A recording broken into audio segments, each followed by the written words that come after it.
In this video, I want to talk about the #1 way to catch giant bass, no matter what body of water you are fishing, whether that is a pond or a lake or a river. Or I guess what I really should say is the #1 approach, because what I'm about to talk to you about, it's not necessarily like groundbreaking, earth-shattering news to the bass fishing community.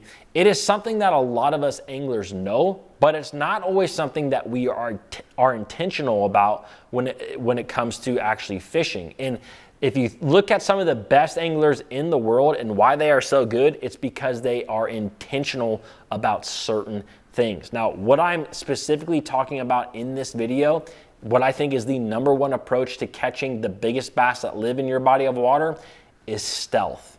Stealth. Learning how to be stealthy out there. This is truly something that goes completely overlooked. Something that, you know, we all understand, but we also are just, like I said, we're not intentional about it. So we're going to talk real specifically about it, a few different stories of things that have happened to me on the water, a few different stories of things that have happened to other guys on the water. And I'm going to give you a couple of like real easy ways to be stealthy that can help you to catch bigger fish. Now, before we get into the video, this one's brought to you by my apparel company, Finn Fishing. Right now for the month of July 2024, I am running a special sale where you can get 20% off all of my USA made sun shirts. And like I said, these are made in the US. They are designed in the US, printed in the US, stitched in the US. Everything is in the US. And right now, whether you buy one of these sun shirts or 10 of them, they are 20% off. So I have 8 different colors. I will leave it linked down below in the description. Shopping at Finn Fishing is truly the best way to help support this channel. All right, let's talk about stealth. And like I said, I cannot explain to you how important that this is. And I actually want to kind of start this conversation out with a few kind of like crazy stories, things that I've heard, things that I've experienced, just a few of them before I go into a couple of different ways that can help you out there on the water to catch more fish. Now, the first thing that I want to talk about was a number of years ago, I made a video over on BassFishingHQ, but while I was making that video, I was listening to a guy, his name was Ken Smith. He is a fisherman down in Texas. I believe he's a guide down there in Texas.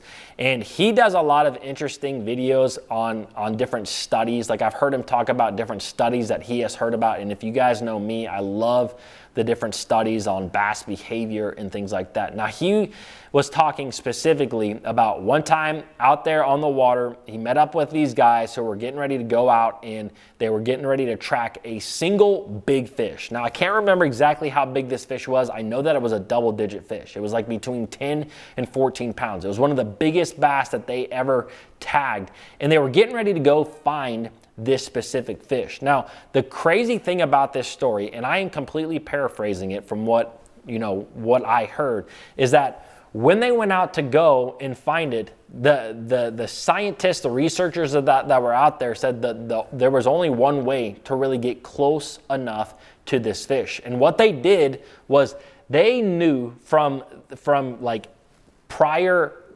times being out there on the water that this specific bass, this huge bass, really loved a certain tree. And I think it was a cedar tree that was in like 10 foot of water, 12 foot of water. And they knew that this bass would probably be on this tree. But when Ken Smith was in the boat with these researchers, they said that what they had to do in order to get even close to this fish is they got upwind of the fish.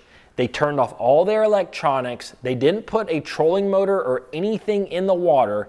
And what they did was they cut off their motor a couple of 100 yards away from this specific tree, and they just let their boat drift past the tree.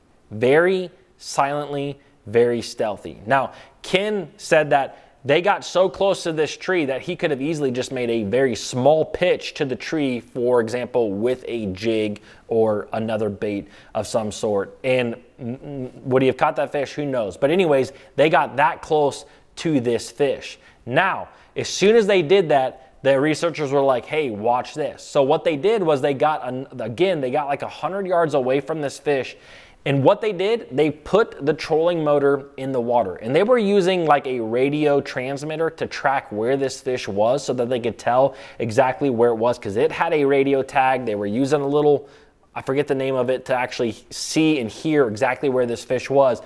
But as soon as they put the trolling motor into the water, they panned over to that tree and that fish had already left. As soon as they put the trolling motor in from a distance, that fish was already gone.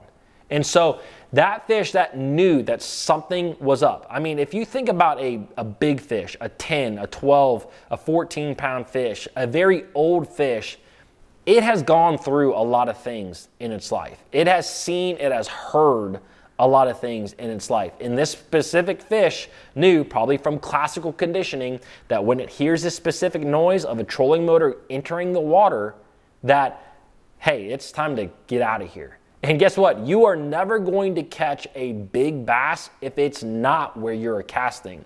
So if you are being noisy out there on the water, then you've already lost the battle. You may never even get your bait in front of that fish. Now, something that I thought was really interesting that really directly correlated with this story was one of the anglers that I've always looked up to, a professional angler. His name is Bobby Lane. Bobby Lane is known as a flipper and a pitcher. So a really close combat type fisherman. He gets close to the fish. On top of things, Bobby Lane is also known as Big Fish Bobby Lane. Like, that's his little nickname. And the reason being is that he has caught not only a lot of big fish, period, but he's weighed in like the biggest bass in specific tournaments where, like, hey, that was the biggest bass of the tournament multiple times. And so that's how he got this nickname, Big Fish Bobby Lane. So I remember reading this article a number of years ago. I don't even remember if it was on the website or a magazine, where it was. But I remember listening or reading about Bobby Lane, how he said that if he finds an area out there on the lake that he thinks is good, he will actually try to drift the area. So say he found a grass flat or a lily pad field that had a lot of bass in it. Instead of putting his trolling motor and kind of doing what we all do, which is go along those lily pads with the trolling motor, what he tries to do is, if possible, get upwind, never put the trolling motor down, and just let his boat drift across. No electronics on, no trolling motor in the water. He just lets the thing drift. And he was talking about how important he thought that was to getting big fish. And guess what? Bam, direct correlation. As soon as I kind of heard these stories, I'm like, man, I remember that. And so with that being said, over the course of time, it just it obviously just makes sense. But again, this is being stealthy out there on the water is not something that we are always intentional about. I mean, a lot of us bass anglers who have bass boats have a ton of electronics in the water. We have trolling motors. We're stomping around. All these little things that, just think how many fish leave the areas we are fishing before we even get to fish them. Like, just think of the number of fish, and specifically the number of big fish. Like, if you just really think about that, really dig down deep into your thoughts, think of how many fish have already left by the time you just put the trolling motor in the water.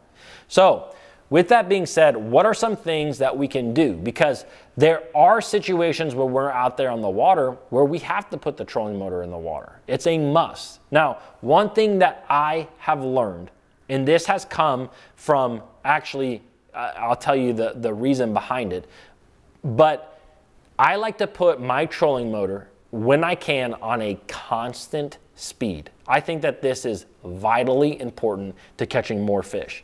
Put it on a constant speed when you're out there fishing, because what we like to do as anglers, what we are what we do a lot, and still I'm guilty of this, I do this as well. If I'm going down a bank and I'm throwing a spinnerbait or chatterbait, or I'm flipping and pitching, I'll have my trolling motor set up maybe like 25 to 50%, and I'll hit that button on and I'll let off on that button.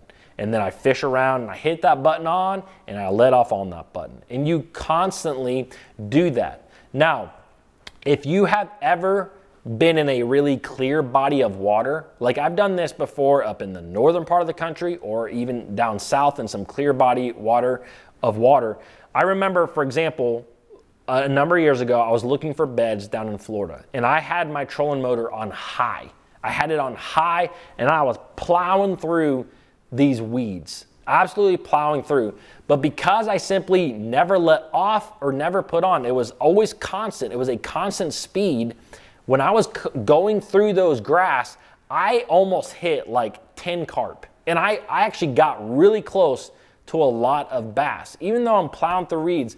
And the reason being is that it is a constant noise. And I actually had made this comment on a different channel, and somebody said it's like white noise. And that was like, bam, that's exactly right. It's like white noise. The more that you hear white noise, the less you hear white noise. Like it just goes away. It just becomes a part of the background. So when you have a constant speed, it just kind of sneaks up on a bass. It is exactly like a frog. Well, you know how they say, like, put a frog in water and start to boil it. It will never jump out of the water. It'll just boil. But if you stick it in really hot water, of course it's going to jump out.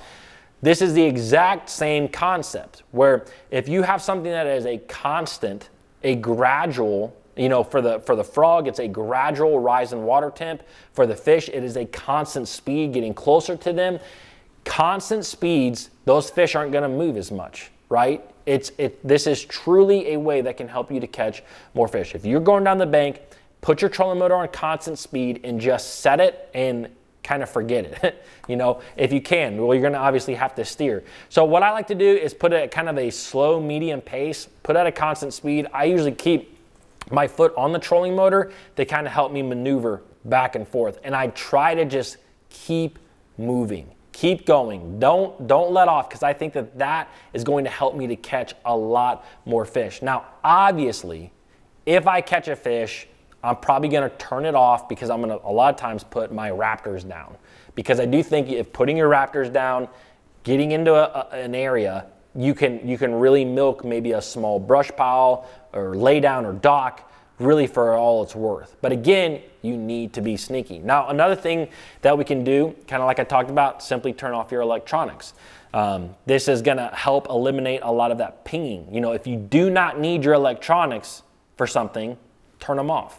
All right. The next thing that we can do, long casts, as long as you can. I have always been a proponent for this. The longest cast that you can make to the area that you are trying to hit, I think, is very important. I cannot tell you how many big fish, specifically smallmouth, that I have hooked on the end of the longest cast that I could make.